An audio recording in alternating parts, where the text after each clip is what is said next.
Bien, merci à vous. Alors, il n'y aura cette semaine qu'une seule question au gouvernement, donc qui sera posée par Jean-Pierre Bataille et qui nous l'exprimera.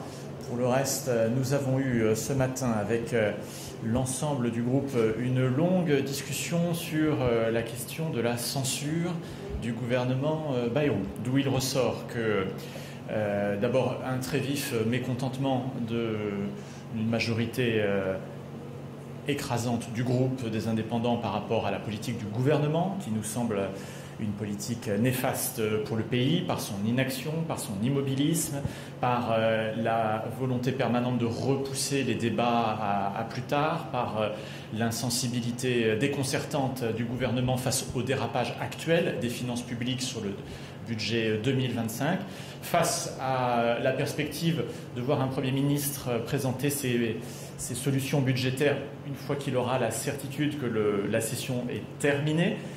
La commission des finances sera convoquée le 16 juillet après les annonces publiques du Premier ministre le 15 et après la fin de la session le 11, ce qui semble quand même un affront au Parlement inédit et une erreur de lecture de la Constitution sans précédent. Tout ça plaide évidemment pour un message et un avertissement sévère à l'égard d'un gouvernement dont la politique est néfaste pour le pays et nous entraîne vers une crise politique qui est plus que préoccupante. Après, sur un certain nombre, pour la première fois, de députés du groupe voteront la censure. D'autres hésitent encore.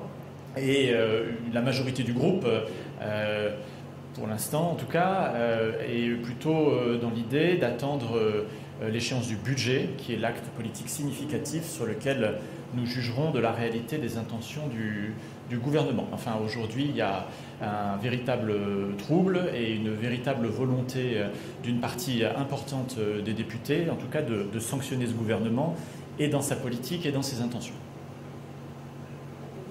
Je vous propose de d'abord... pour l'instant, on serait entre 5 et 10 en fonction des circonstances. Je vous propose de passer la parole à Jean-Pierre Bataille, après il y aura des questions, et aussi à Estelle sur la question de l'atterrissage et du vote définitif de la loi Mayotte. Bonjour mesdames et messieurs, alors je vais m'exprimer en tant que député, mais d'abord et avant tout en tant que pharmacien pour exprimer la colère des pharmaciens d'officine que vous voyez probablement dans la rue à quelques centaines de mètres du Palais Bourbon pour s'indigner du traitement qui semble réservé aux pharmaciens avec la révision prochaine des indemnisations de délivrance sur les médicaments génériques. Je vous explique, jusqu'à présent, depuis des années, les gouvernements successifs ont toujours dit aux pharmaciens que puisque les marges sur les médicaments princeps, c'est-à-dire les médicaments non généricables, étaient limitées à 2,5%, on permettait aux laboratoires de concéder des marges plus importantes sur le médicament générique, et ces marges étaient jusqu'à présent à hauteur de 40%. Un arrêté du 6 mai 2025, donc il y a un peu moins de 2 mois, disait que la fin de ces remises sur le générique allait arriver. Les négociations avec les syndicats de pharmaciens n'ont lieu qu'à partir du 20 juin et lors de ces négociations, les pharmaciens découvrent que le gouvernement veut faire passer les remises génériques de 40 à 20%, soit la moitié des remises aujourd'hui en vigueur. Ces remises représentent une enveloppe de 600 millions d'euros. Si on divise par 20 000 pharmacies d'officine, c'est un équivalent de perte de chiffre d'affaires, d'excédent brut d'exploitation de 30 000 euros par pharmacie, ce qui représente quasiment un équivalent temps plein en préparatrice en pharmacie. Donc c'est une catastrophe pour l'économie des pharmacies d'officine. On ne va pas faire pleurer sur les pharmaciens, mais là c'est vraiment un coup dur qui est porté à la profession. Et le plus cynique, c'est que si rien n'avait été publié avant ce matin, 1er juillet, eh bien la remise qui auparavant était à 40% passait à 2,5%.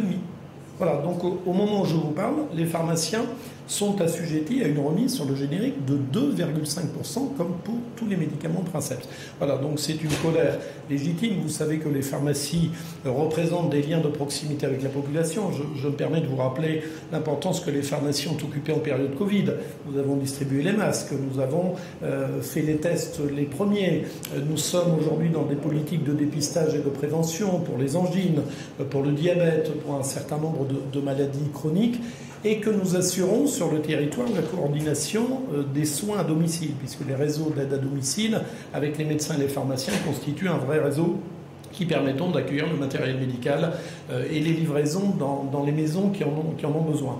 Donc si les pharmacies qui étaient 22 000 il y a quelques années, qui ne sont plus que 20 000 aujourd'hui, il en ferme aujourd'hui en moyenne 200 par an. Si on continue de toucher arbitrairement à l'économie des officines, eh bien c'est un risque de perte de proximité. Alors c'est un peu paradoxal qu'avec l'étude de la loi Garot et la volonté du ministre Noder de contraindre peut-être demain des généralistes en région bien dotées médicalement à aller dans des territoires moins dotés, ce serait quand même curieux qu'on envoie demain des médecins dans des territoires où les pharmacies ont dû fermer. Voilà, donc c'est une vraie colère, vous l'entendez dans mes propos, parce que c'est abîmer complètement une économie. Et je rappelle, et ce sera le dernier sujet, que nous avons le médicament le moins cher d'Europe. Voilà, ce qui occasionne, vous savez aussi, un certain nombre de ruptures d'approvisionnement, puisque les labos vendent préférentiellement dans les pays où les médicaments coûtent plus cher, et que nous sommes déjà pénalisés par ces difficultés d'approvisionnement. Il est urgent de ne plus abîmer les pharmacies d'officine. Merci. Je vous proposais également de passer la parole à Estelle Youssoufa sur la loi Mayotte, le bilan qui va en être tiré et les perspectives. Bonjour à tous. Donc vous avez suivi, je n'en doute pas, les débats qui se sont tenus jusqu'à 1h du matin vendredi. Vous aurez noté l'absence criante du socle commun qui a complètement déserté les débats. Donc on peut dire que la loi Mayotte 2 a été votée et amendée par LFI et le Rassemblement national, ce qui est quand même un signal assez catastrophique. Je serai favorable au vote cet après-midi, sachant que tout va être décidé en fait en commission mixte paritaire qui se réunit la semaine prochaine. Les gros points de vigilance, c'est bien garder le fait que on met fin au séjour territorialisé qui fixe les étrangers régularisés à Mayotte et non sur l'ensemble du territoire national.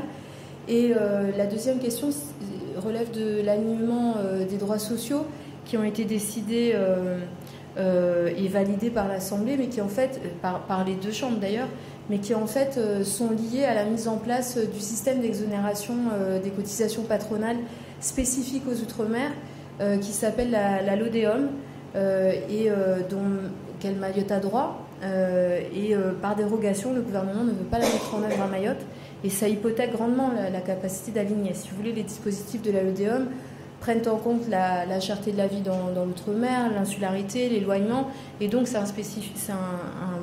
un dispositif particulier. C'est environ plus de 300 millions d'euros qui seraient versés aux entreprises mahoraises.